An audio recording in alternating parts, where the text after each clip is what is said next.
ಬಾಲಿವುಡ್ನ ಸಿನಿಮಾ ದುರಂಧರ್ ಅಬ್ಬರದ ನಡುವೆಯೂ ಕನ್ನಡದ ಸಿನಿಮಾ ಒಂದು ಚಿತ್ರಮಂದಿರದಲ್ಲಿ ಸಿಕ್ಕಾಪಟ್ಟೆ ಸದ್ದು ಮಾಡಿತ್ತು. ಅದು ಬೇರೆ ಯಾವುದೂ ಅಲ್ಲ, ಡಾರ್ಲಿಂಗ್ ಕೃಷ್ಣ ನಿರ್ದೇಶಿಸಿ ನಟಿಸಿದ ಲವ್ ಮಾಕ್ಟೇಲ್ 3 ಸಿನಿಮಾ. ಮಾರ್ಚ್ 19ರಂದು ರಿಲೀಸ್ ಆದ ಲವ್ ಮಾಕ್ಟೇಲ್ 3 ಸಿನಿಮಾ ನಿರೀಕ್ಷೆಗೂ ಮೀರಿ ಮುನ್ನುಗ್ಗಿತ್ತು. ಇದೀಗ ಮನೆಯಲ್ಲೇ ಕೂತು ಈ ಸಿನಿಮಾ ನೋಡುವ ಸಮಯ ಬಂದೇ ಬಿಟ್ಟಿದೆ. ಇದೀಗ ಲವ್ ಮಾಕ್ಟೇಲ್ 3 OTTಯಲ್ಲಿ ಸ್ಟ್ರೀಮಿಂಗ್ ಆಗಲಿದೆ.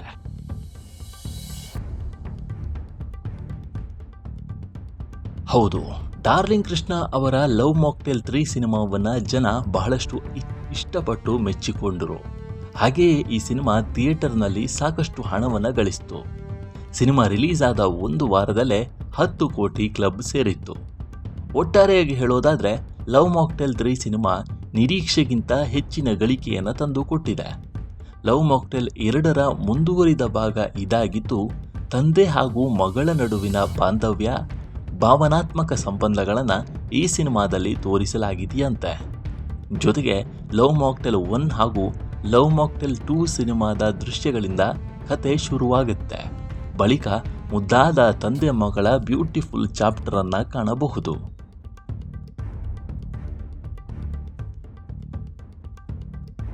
ಚಿತ್ರಮಂದಿರದಲ್ಲಿ ಸಾಕಷ್ಟು ಜನಮನ್ನಣೆ ಗಳಿಸುತ್ತಿರುವ ಲವ್ ಮಾಕ್ಟೇಲ್ 3 OTTನಲ್ಲಿ ಯಾವಾಗ ರಿಲೀಸ್ ಆಗುತ್ತೆ ಅಂತ ಅಭಿಮಾನಿಗಳು ಕಾಯ್ತಾ ಇದ್ರು.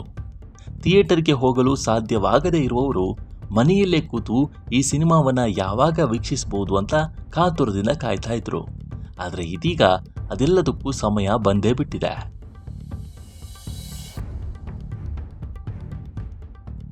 ಕ್ರಿಸ್ಮಿ ಫಿಲ್ಮ್ ಬ್ಯಾನರ್ ಅಡಿಯಲ್ಲಿ ಮಿಲನಾ ನಾಗರಾಜ್ ಮತ್ತು ಡಾರ್ಲಿಂಗ್ ಕೃಷ್ಣ ನಿರ್ಮಿಸಿ ನಟಿಸಿರುವ ಈ ಸಿನಿಮಾ ಈಗ OTTಗೆ ಬರಲು ರೆಡಿಯಾಗಿದೆ. ಲವ್ ಮಾಕ್ಟೇಲ್ 3 ಸಿನಿಮಾ ಇದೇ ಮೇ 8ರಿಂದ ZEE5 OTTಯಲ್ಲಿ ಸ್ಟ್ರೀಮಿಂಗ್ ಆಗಲಿದೆ. ಹಾಗೆಯೇ ಲವ್ ಮಾಕ್ಟೇಲ್ 1 ಹಾಗೂ ಲವ್ ಮಾಕ್ಟೇಲ್ 2 ಸಿನಿಮಾ ಅಮೆಜಾನ್ ಪ್ರೈಮ್ನಲ್ಲಿ ರಿಲೀಸ್ ಆಗಿ ಬಹಳಷ್ಟು ಜನಪ್ರಿಯತೆ ಪಡೆದುಕೊಂಡಿತ್ತು.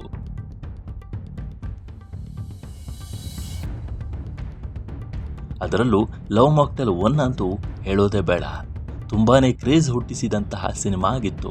ಲಾಕ್ಡೌನ್ ಟೈಮ್ನಲ್ಲಿ ರಿಲೀಸ್ ಆದ ಕಾರಣ ಥಿಯೇಟರ್ನಲ್ಲಿ ಅಷ್ಟೊಂದು ಹಿಟ್ ಆಗಲಿಲ್ಲ, ಆದರೆ OTTನಲ್ಲಿ ಸಿಕ್ಕಾಪಟ್ಟೆ ಹಿಟ್ ಆಗಿತ್ತು. ಹೀಗಾಗಿ ಇದೀಗ ಲವ್ ಮಾಕ್ಟೇಲ್ 3 ಚಿತ್ರ ಕೂಡ OTTಯಲ್ಲಿ ಯಶಸ್ಸು ಕಾಣುತ್ತಾ ಅನ್ನೋದನ್ನ ಕಾದು ನೋಡಬೇಕಾಗಿದೆ. ಲವ್ ಮಾಕ್ಟೇಲ್ 3 ಸಿನಿಮಾ ಬಗ್ಗೆ ನಿಮ್ಮ ಅಭಿಪ್ರಾಯವೇನು ಅನ್ನೋದನ್ನ ಕಾಮೆಂಟ್ ಮೂಲಕ ತಿಳಿಸಿ. ಮುಂದಿನ ವಿಡಿಯೋದಲ್ಲಿ ಸಿಗೋಣ. ಈ ವಿಡಿಯೋ ನಿಮಗೆ ಇಷ್ಟವಾಗಿದ್ದರೆ ಲೈಕ್ ಮಾಡಿ, ಶೇರ್ ಮಾಡಿ ಮತ್ತು ನಮ್ಮ ಚಾನಲನ್ನು ಮರೆಯದೆ ಸಬ್ಸ್ಕ್ರೈಬ್ ಮಾಡಿ. ಧನ್ಯವಾದಗಳು.